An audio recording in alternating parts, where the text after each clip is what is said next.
Exodus, Exile and Redemption. Section 3. Between the Torah and the Prophets.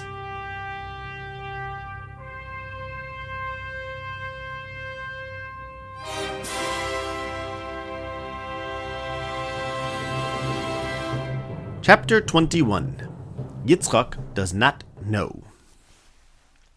We have seen how both Avraham and Yaakov struggled in their encounter with the knowledge of Hashem.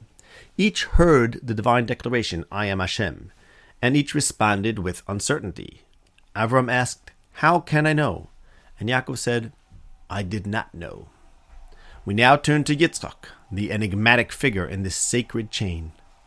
No analogous conversation appears in the narratives of the Middle Patriarch, to whom Hashem never introduced himself by name. Yet, Yitzchak is explicitly included in Hashem's statement to Moshe, recalling the unknowledge shared by all three patriarchs who founded what would become Judaism. Quote, I appeared to Avraham, to Yitzchak, and to Yaakov as Kel Shakai, but by my name Hashem I was not known to them. Exodus 6:3.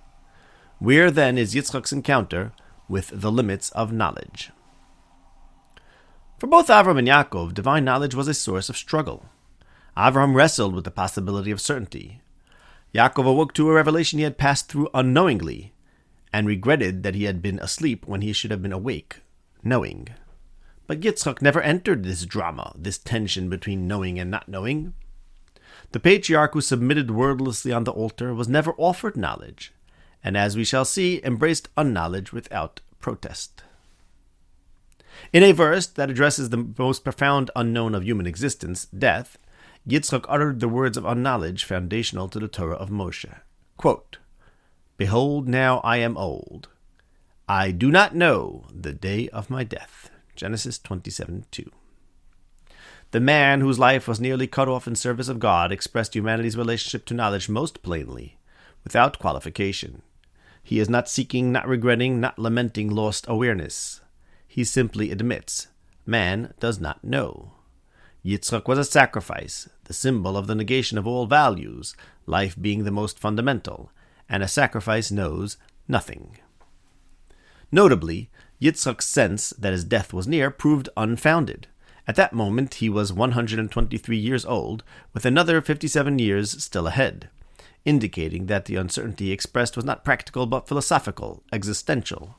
Yitzchak's unknowledge was not a misjudgment but a way of being, a posture before reality shaped by surrender.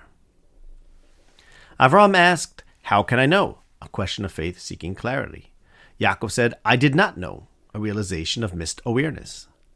But Yitzchak neither questions nor regrets. He simply says, I do not know.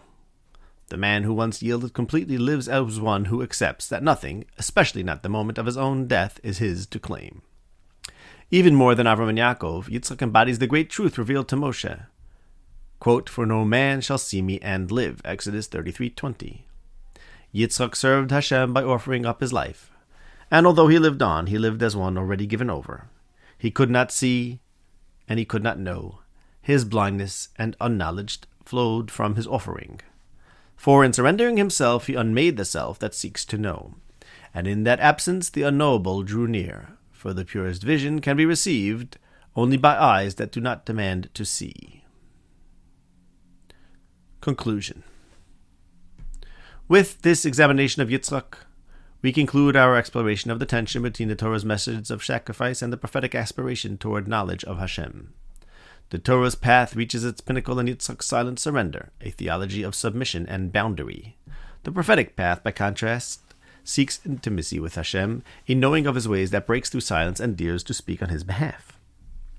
This tension between knowledge and non-knowledge sets the stage for the next phase of our inquiry, the historic confrontation between King Manasseh and the prophet Isaiah regarding the authenticity of prophecy and the legitimacy of idolatry, a clash that centers on the unknowability of Hashem and humanity's response to that unknowability.